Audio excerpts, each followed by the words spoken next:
교회 여러분, 주님의 크신 종을 임하시기 축원합니다. 제가 은퇴한 지 한 2년 반이 되어가는데요. 그동안 설교 안 하고 듣는 은혜를 제가 많이 받았습니다. 근데 오늘은 좀 벗어나서 설교를 부탁받아서 오늘 말씀 전하는 은혜를 하나님 좀 주십시오 하고 열심히 기도했습니다. 저는 능력이 없지만 여러분 하나님이 오셔서 여러분 가슴 열어주시고 말씀의 은혜로 풍성하게 채워주시길 축원합니다. 제가 성가대 지금 들으면서요, 성가대 제목을 봤더니 믿음으로 갑니다. 하나님한테 하셨죠? 하나님 믿음으로 갑니다. 저는 그것도 모르고 하나님 편에서 나는 사랑으로 구원하겠노라 이렇게 해요. 어쩜 이렇게 잘 맞았어요? 제가 지난번 윤모희 선생님 장례식 때 우리 박 목사님 만나 뵙고 우연히 장례비 일부분을 제가 감당한 일이 있어서 인연이 돼서 목사님께 얘기를 하다가 한번 오시죠 그랬더니 오늘 이렇게 초청받고 왔습니다. 감사하고요. 제가 지금 성가대 한 일이 뭐냐니까 저는 성가를 잘 못하는데 성가를 아주 좋아합니다. 근데 못하는 사람이 좋아해요. 제가 경동교 목회할 때도 성가대 사람은 그렇게 제가 은혜 받을 수가 없어요. 그래서 항상 성가 잘해줘서 고마운데 한 번은 한 3년 되는 것 같아요. 4년쯤 되는데 저희 교회에 성가대가 둘인데 1부, 2부 성가대가 있습니다. 그래서 1부 성가대와 한 번은 여름 하기 수양회를 주말에 따라서 일본에 다녀온 일이 있습니다. 멀리 일본 말고 대마도. 그래서 부산에 가서 이 페리를 타고 갔더니 가깝더라고요. 그래서 토요일 날 가서 수양회 잠깐 하고 주일 날은 대마도에 있는 일본인 교회 가서 찬양으로 예배드리기로 그렇게 약속을 하고 대마도에 갔습니다. 아마 그날 수양에 간 인원수가 한 5명 갔고요. 수소문에서 일본에 있는 대마도 교회를 찾아가는데 교인이 얼마 안 될 거란 예상을 했습니다. 갔더니 조그만 방에서 예배드리는데요. 목사님 나오셨고 사모님이 오셨고 전 교회를 대표하셔서 장로님 한 분이 딱 나오셨어요. 3분 교인 나오셨어요. 그 다음에 저희한테 이 교회를 소개한 사람이 거기에 선교사로 계신 예장의 선교사 목사님이십니다. 그 부부가 나오셨고 부부, 장로님, 사모님, 목사님 그러니까 5분이 일본 쪽에서 나오셨고 저희는 45명이 가고 그래서 50명이 모여서 예배를 아주 은혜스럽게 받습니다. 그러니까 여름이니까요, 이거 좁은데 제가 설교하기로 했는데 제가 일본말 못하니까 우리 선교사 목사님 보고 내가 1분만 설교할 테니까 통역 좀 해달라고. 저희 1분 딱 설교했습니다. 뭐라고 했느냐 오늘 일본 교회 우리는 해방절을 앞두고 왔는데 오늘과 비슷합니다. 우리가 드릴 건 없고 찬양으로 일본 교회 여러분에게 선물로 드리겠습니다. 은혜 받으시고 함께 하나님께 찬양합시다. 두 번째, 우리 성가대들한테 설교를 했습니다. 놀랐죠? 그래도 꽤 되어온 성가는 맛이 있는데 3명 놓고 성가를 하려니 한국 선교사 부부까지 5명 놓고 성가하려니 기가 막힐 거 아닙니까? 그래서 부탁이에요. 오늘 성가는 보이는 5분 하고 보이지 않는 무수한 사람들한테 찬양을 합니다. 누가 안 보이냐? 앞으로 복음화가 돼서 이 교회를 가득 채울 미래의 일본 교인들. 안 보이지만 하나님께 미래를 맡기고 그분들을 위해서 찬양합시다.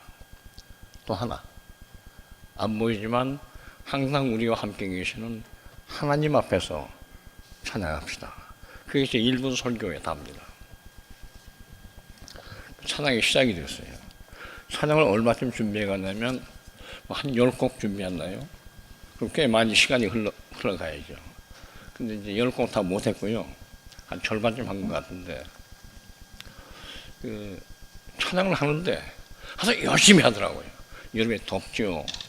사람은 방에 꽉 찼죠. 일어나서 하는데, 우리는 앞에서 이 목사님 부부하고 장로님 저하고 이렇게 선교사 부부가 앉아있고, 여기서 우리를 향해서 찬양을 하는데, 찬양하다가요, 한 10분쯤 지났나? 찬양대원들이 찬양을 못해요. 그 잘하는 찬양인데. 우느라고요. 엉엉 울면서 찬양을 한 겁니다. 그래서 한 20분 찬양을 하고 나서는 도저히 찬양을 못하겠나 봐요. 그래서 제가 또 하세요. 미래에 엄청난 군중들이 지금 성가대 찬양을 듣고 있는데 하십시다. 또 찬양해서 10곡을 다 했습니다. 그 예배를 아주 잘 마쳤어요. 마치고 이제 헌금을 해서 앞으로 일본 미래교인들을 위해서 선교비 쓰십시오 하고 이제 헌금도 드리고. 제가 오늘 그렇게 하는 이유는 제가 드려본 예배 중에, 찬양 예배 중에 가장 아름다운 찬양 예배를 드렸습니다. 보이지 않는 분들을 향하여. 성가대 그렇게 찬양하셨죠. 보이는 교인들뿐 아니라 하나님 미래에 이 교회를 방문해 줄 찬양은 시간과 장소를 뛰어넘습니다. 우리는 성가대한테만 찬양을 맡길 것이 아니고, 제 신앙 고백입니다만, 우리가 하는 기도, 성경 봉독, 광고, 서로 대화하는 거, 이 모두가 보이지 않는 하나님 앞에서 하면 찬양입니다. 찬양할 때 제발 울고 찬양했으면 좋겠습니다. 마음으로. 찬양할 때 제발 너무 좋아서 웃으며 찬양했으면 좋겠습니다. 그냥 울음도 없고 웃음도 없고 그런 언어나 행실이나 말씀이나 이거는 하나님이 기뻐하지 않으시기 때문입니다. 제가 이 얘기를 들은 이유는 찬양이 우리를 구합니다 하는 얘기를 드리고 싶었습니다. 기도는요, 찬양이고 찬송은 곡조 붙인 기도죠. 그래서 모든 게 이렇게 흘러갈 수 있으면 좋겠다. 이제 끝나고 나오는데 일본인 목사님 하신 말씀이 죄송하고 고맙습니다. 근데 미래의 일본 교인을 위해서 찬송을 불러주었다고 하니 저도 그걸 가슴에 새기고 열심히 선교하겠습니다. 지금 제가 정확히 그 교회가 몇 명쯤 모이는지 잘 모르겠습니다. 아마 그래봐야 10명 이내겠죠. 일본 교회는 잘 어려우니까. 그러나 앞으로는 그 교회가 많이 융성하리라 생각합니다. 사실 제 마음속에는 일본에 가서 그런 찬양을 드릴 때는 일본에 대한 감정이 좀 안 좋죠. 얘나 찬송으로 오해하지 마십시오. 찬송으로 보답, 이게 좋은 말이고요. 마음속에서는 보복, 찬송으로 보답하자.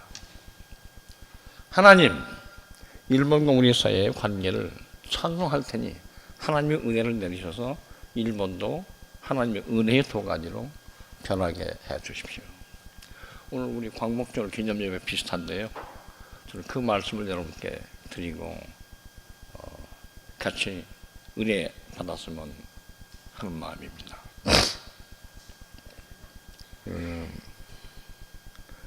한 30년 됐는데요.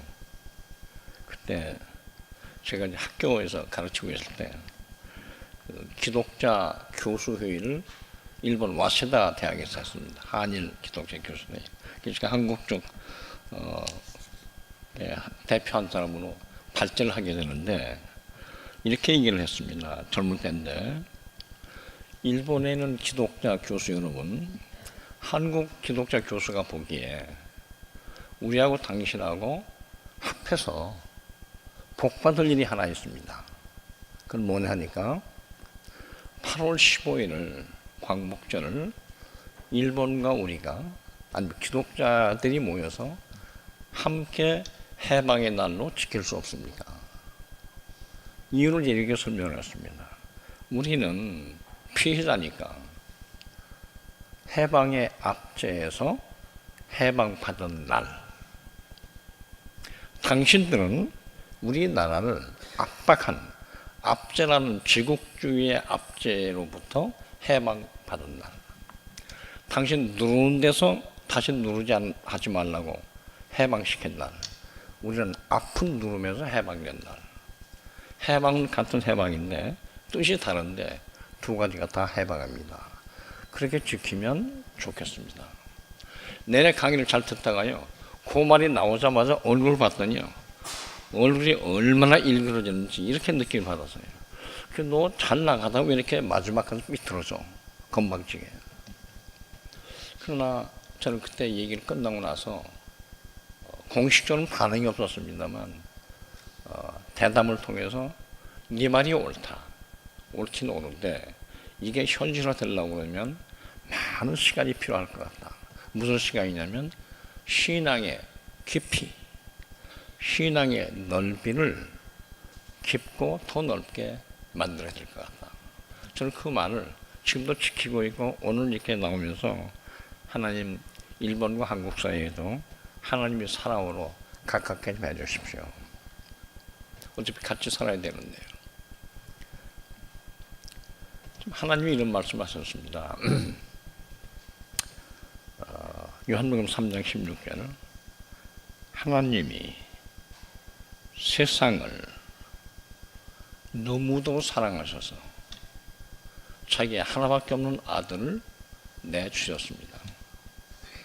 이 세상 사는 사람 누구도 이 아들을 구세주로 받아서 믿으면 멸망치 않고 영원한 생명을 얻습니다. 이 말씀은 우리 봉원교회도 해당하고 일본 오사카 교회도 해당합니다. 북한에 있는 봉수교회도 해당합니다. 믿지 않은 모든 사람에게도 해당합니다. 맞죠? 하나님의 사랑은 온 세상 모든 사람에게 다 통하는 사랑입니다. 이 사랑을 주시고 누구든지 믿으면 구원을 주겠다. 하나님의 사랑, 이거 엄청난 건데 제가 이런 질문을 가끔 받습니다. 하나님이 정말 계신가요? 그러니까 하나님은 당신이 계시다고 해서 계시거나 계시지 않다고 해서 안 계신 분도 아니고 당신이 믿으면 그때 하나님이 당신의 하나님으로 계신다. 하나님은 믿음의 하나님이지 하나님이 내 생각에 내 사고방식의 하나님은 아닙니다. 성경 말씀은 내가 좋아서 쓰여진 말씀이 아니라 하나님이 나를 위해서 쓰인 말씀이지 그 말씀은 나와는 상관없이 하나님이 일방적으로 주시는 사랑의 말씀입니다. 제가 얼마 전에요, 우리나라에 와서 유학하고 있는 외국 유학생들 중에 종교에 관심이 많은 여러 종파에서 왔으니까 사람들 모아다가 여름 한철 무슨 수양회 하는 그런 프로그램이 있습니다. 그래서 이번에 제가 이제 기독교 입장에서 나가서 얘기를 하는데 소위 외국 유학생들입니다. 다 모이는데 출신이 보니까 기독교, 불교, 이슬람, 그다음에 인도 힌두, 또 일본의 신도 여러 군데서 왔더라고요. 와서 이제 제가 학생들한테 한국의 기독교 신앙이 뭔가를 좀 설명을 하더라고. 예화 하나를 드렸습니다. 여러분 제가 예화 하나 드리는데 이 예화는 제게 아니고 미국에 오는 회사가 직원들 뽑으면서 인터뷰 때 한 질문입니다. 제가 여러분께 드리겠습니다. 어느 분이 비가 많이 오는 날 자동차를 몰고 자동차에 짐을 가득 채우고 자기 옆자리 한 자리만 비어 있습니다. 하고 이제 일하러 가는 중인데 그러다 보니까 버스 정류장이 있어요. 버스 정류장에 비는 많이 오는데 버스 정류장에 세 사람이 버스를 기다리고 있었습니다. 첫 번째는 보니까 나이가 많으신 어느 할머님이 병원 가려고 짐 들고 기다리고 있었고 어느 한 분은 자기가 아는 남자인데 중년 남자인데 자기 어려울 때 사업을 도와줘서 너무 고맙고 생명의 은인이라고 할 남자가 딱 앉아 계시고, 그 옆에는 보니까 자기가 애타게 속으로만 늘 사랑하던 아름다운 여인 한 분이 앉아 계시고, 세 분이 앉아 계신데 비는 주룩주룩 오죠. 버스는 아직 안 오죠. 자리는 하나밖에 안 남았죠. 당신 같으면 지나치지 않고 누구를 태워야 되겠는데 누구를 태우겠습니까? 하는 것이 취직시험 문제였습니다.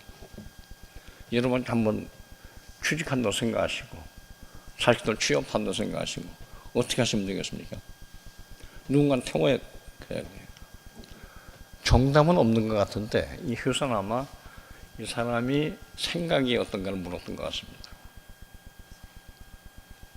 한번 생각해 보시죠. 아픈 노판을 도와서 병원에 모시는 것이 맞다. 나에게 과거에 은혜를 베푼 사람이 있는데 나도 이제는 원수 좀 갚자. 좋은 뜻으로 보답 좀 하자. 저 여성을 내가 지금 사랑했는데 이번 기회에 모시고 가서 사랑 고백하고 미래를 설계하자. 그 학생들 질문했더니요, 제가 자기 어느 나라냐 묻지 말고 어느 종교에서 왔다고 생각하고 답 좀 해라 그랬더니 대부분 답이 뭐라고 나왔냐면요, 노판을 모시고 가야죠 하는 사람이 90% 나오더라고요. 이것이 종교가 말하는 사랑입니다. 다른 종교 다 똑같아요. 근데 인도에서 온 학생 하나가 딱 들더니 자기도 생각했는데 다시 생각해 보니까 제가 보기에는 젊은 여성을 제가 모시고 가고 싶습니다 그러더라고요. 왜 그러냐 그랬더니 답을 냈는데 정답을 냈어요. 이 효사가 말하는 정답이 있었는데 정답을 정확히 맞추더라고요. 저 여성을 지금 내가 모시고 가야 내 결혼에 꼴이 날 수 있어서 행복을 만들 것 같습니다. 그 대신 제가 저를 구해준 남자분이 장년이시니까 이분한테 내 자동차 키를 주고 당신이 내 차를 모시오. 그리고 당신 옆에 노판을 태우고 가서 병원에 입원 좀 시켜주시오. 돈은 내가 내겠습니다. 하고 자기가 버스 정류장에 내려서 이 여성과 함께 기다렸다가 버스 타고 가겠습니다. 이 답입니다. 어떻게 생각하세요? 뭐 이게 이제 정답으로 나와 있는데 다른 답이 틀렸던 말은 아닙니다.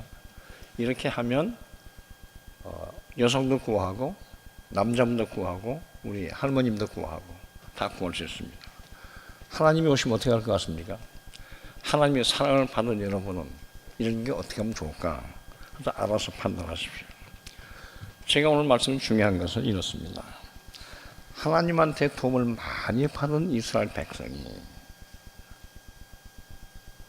출애굽을 통해서 이집트에서 400년 종살이 하다가 홍해를 건너서 광야 나온 백성이 자기를 인도해 주신 그 하나님이라는 분이 너무 고마워서 다른 건 다 다른 민족을 그만두고 우리를 당신이 인도하신 목적이 뭐냐?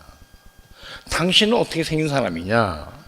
당신이 누구냐? 하고 모세를 통해서 질문했습니다. 그랬더니 하나님이 모세를 통해 한 질문에 대해서 이렇게 답변합니다. 제가 히브리 말 써볼게요. 야훼. 혹시 우리말로 번역된 여호와. 하나님 이렇게 말씀하셨어요. 성경 기록에 보면 우리 백성이 질문합니다. 하나님, 당신 이름이 뭐래요? 우리가 뭐라고 부르면 됩니까? 야훼, 여호와. 이 발음이요, 어느 것이 정통인지 모르지만 이렇게도 저렇게도 부르는 것 같습니다. 우리 말에는 여호와라고 기록되어 있고요, 세 번역에는 야훼라고 번역되어 있습니다. 이게 무슨 뜻이냐면 이 히브리 말을 그냥 번역하면 나는 나다. 그게 여호와예요. 여러분 여호와 하나님 그렇게 기도하시죠? 나는 나다 그 답변입니다. 그래서 제가 이제 영어 한번 써보겠습니다. 영어로 표현하면 나는 나다 하는 말을 I am that I am 그렇습니다. 영어 번역이에요. I am that I am. 나는 나다. 나한테 뭐 누구냐고 묻지도 마. 나는 있는 그대로 나지. 무슨 딴 얘기 붙이지 마라. 나는 나다. 그런데 이 답변 중에 그 하나만 있는 게 아니라 나는 지금 나지만 앞으로도 나고 과거도 나였다. 너희들 백성이 살아가는 한 그게 언제일지 모르지만 언제까지일지 모르지만 무한대 시간까지 나는 나일 것이다. 그래서 해석이에요. I am that I am. 또 하나는 I will be that I will be. 제가 영어를 써서 미안합니다. 난 지금도 나일 거고 앞으로 나일 거야. 나는 나일 것이다. 무한대 시간까지. 현재형과 미래형을 같이 씁니다. 히브리 말에서. 나는 나다. 그러니까 병든 노파를 고치는 것은 지금 해야 할 일이고요. 제 목숨을 구해준 사람을 도와주는 것은 과거에 구해준 것을 이제 갚는 거고요. 여인을 구한 것은 미래에 사랑을 찾은 거고요. 현재, 과거, 미래가 다 포함된 제목입니다. 하나님이 말씀하셨습니다. 나는 나다. 그래서 하나님이 나하고 두 가지만 맺자. 나는 여러분 아까 교독 봉도하셨어요. 나는 나는 너희를 내 백성으로 삼고 너희는 나를 너희의 하나님으로 삼아라. 사실 여호와 뜻은 뭐냐 풀어보면요. 나는 너희의 백성이고 너희는 나의 백성이고 나는 너희의 하나님이다. 우리는 운명을 같이 한다. 죽어도 내가 함께 같이 죽겠고 살아도 같이 살겠고 축복도 같이 받고 저주도 함께 누리겠다. 하나님과 이스라엘 백성은 운명 공동체입니다. 운명 공동체는 말은 이제 이스라엘 백성의 모든 생존함은 하나님 손에 달려 있습니다. 그래서 이스라엘 백성은요, 아까 신명기 봉독들 대로 하나님 여호와만 섬겨라. 잘 때나 일어날 때나 아무 때나 섬기고 이마에 붙이고 손목에 붙이고 가슴에 담고 하나님 우리의 하나님, 그 하나님 우리 보고 당신들은 나의 백성. 이렇게 이스라엘은 살았습니다. 이스라엘 백성은 하나님이 계십니까? 묻지 않았습니다. 나의 하나님인데요. 하나님은 나의 백성인데요. 제가 여러분에게 묻겠습니다. 하나님을 그렇게 믿고 사십니까? 하나님은 나의 하나님. 나는 당신의 나. 그렇게 믿습니까? 하나님 앞에서 말하고 성실하게 삽니까? 하나님 앞에서 하나님이 당신은 나의 아버지라고 고백하고 사십니까? 자식이 아버지한테 아버지 계세요 묻는 사람이 있습니까? 아버지 이름이 뭐예요 묻는 사람이 있습니까? 그냥 사는 거죠. 저는 신앙이 뭐냐고 물으면 그냥 신앙이란 하나님하고 같이 사는 거다. 그 하나님 믿고 이스라엘 백성은 지금까지 살고 있습니다. 세상이 너무 힘들었습니다. 그래서 예수님이 오셨는데 예수님이 오시자 신약에서는 다른 분들로 합니다. 하나님 당신 누굽니까? 그러니까 하나님이 나는 나다 여호와 그랬다가 이제는 다른 말을 표현합니다. 요한이 고백합니다. 하나님은 누구냐 하면 온 세상을 사랑하는 사람. 너무 사랑하기에 하나밖에 없는 아들을 보내서 십자가에 죽게 하시고 부활시켜서 우리를 구원하는 사람. 믿으면 구원받는 그 예수의 아버지 하나님. 그래서 요한은 하나님의 사랑을 얘기합니다.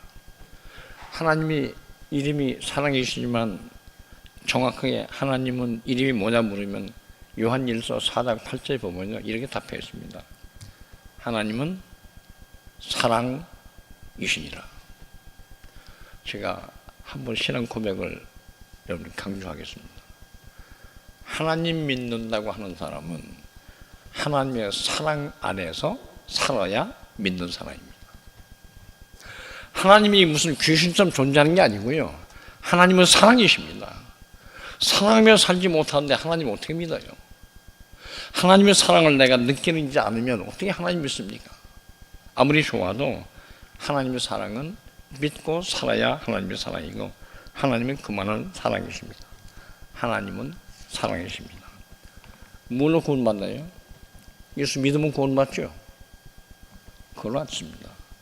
믿는 건 사람이 믿는 겁니다. 그럼 내가 믿는 걸로 구원받으면 내가 믿을 수도 있고 안 믿을 수도 있는데 구원은 내가 멋대로 만듭니까? 천만의 말씀이요. 믿는 걸로 구원받는 게 아니라 믿으면 하나님의 사랑이 일깨워져서 사랑이 우리를 구원해 줍니다. 믿음은 사랑을 이끌어내는 문두드림이요 통로입니다. 아까 믿는 데 왔죠? 왜 왔냐? 하나님의 사랑을 깨우러 왔습니다. 그 사랑을 이제 먹고 마셔야 합니다. 저는 이 말씀 다시 읽으면서 늘 우리가 읽었던 요한복음의 이야기, 하나님은 사랑이시다. 사랑은 먹고 마시는 거다. 사랑은 사는 것이다. 하나님은 사랑이십니다. 하나님 이름이 뭐냐 묻지 마십시오. 하나님은 사랑이십니다. 그 사랑을 우리 보고 갖고 살아갔습니다. 제가 고백 하나 하겠습니다. 7년 전에요. 세브란스에서 암 수술을 했습니다. 편도선암 3기 수술을 했는데, 자, 이게 다 나서 여기까지 왔습니다. 고생한 얘기는 뭐 할 필요 없겠죠. 그런 경험 가진 사람 많을 테니까요. 그때 제가 읽은 책이 하나 있는데, 글이, 그때 우리 김의신 장로님이신가요?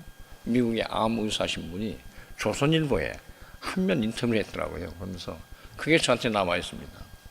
저희가 성가대를 하시는데 암 수술 의사로서 성가대 찬양이 얼마나 큰 역할을 하는지를 의학적으로 증명하는데, 우리 속에 있는 암 세포 중에 암 세포만 잡아먹는 세포가 있다 하네요. 그 세포가 제가 의학 모르면서 하는 얘기입니다. 이분 얘기니까 NK 세포랍니다. NK면 북한말 하나 그랬더니 그게 아니고 Natural Killer, 본래 잡아먹는 킬러입니다. NK 세포인데 이 세포는 나오자마자 암 세포만 잡아먹는답니다. 그럼 우리 몸에 NK 세포가 다 있는데 NK 세포가 많을수록 암 세포가 죽어서 암이 안 걸립니다. 좋은 면역 세포 중에 NK 세포가 제일 강한 세포예요. 그 제가 그걸 읽으면서 아이고 나는 NK가 없어서 암이 걸렸구나. 그럼 암 좀 잡아먹게 해야지 생각인데, 제가 성가를 조사해봤더니요, 성가대의 NK 세포와 찬양을 하지 않는 사람의 NK 세포가 통계를 내봤더니 약 1000배 차이랍니다. 암 안 걸리겠습니다. 여러분 암 걸리지 않고 싶으면 노래하세요. 찬양이 엔돌핀이 들어가서 NK 세포를 자극해서 수많은 세포를 만들어서 암 세포를 죽게 하는데, 이 양반 지론이 그렇더군요. 기뻐하십시오. 노래하십시오. 하나님의 사랑을 마음껏 먹고 마시세요. 그걸 제가 병상에서요, 옳거니. 그래서 저도 열심히 웃고요, 열심히 먹고 열심히 마시고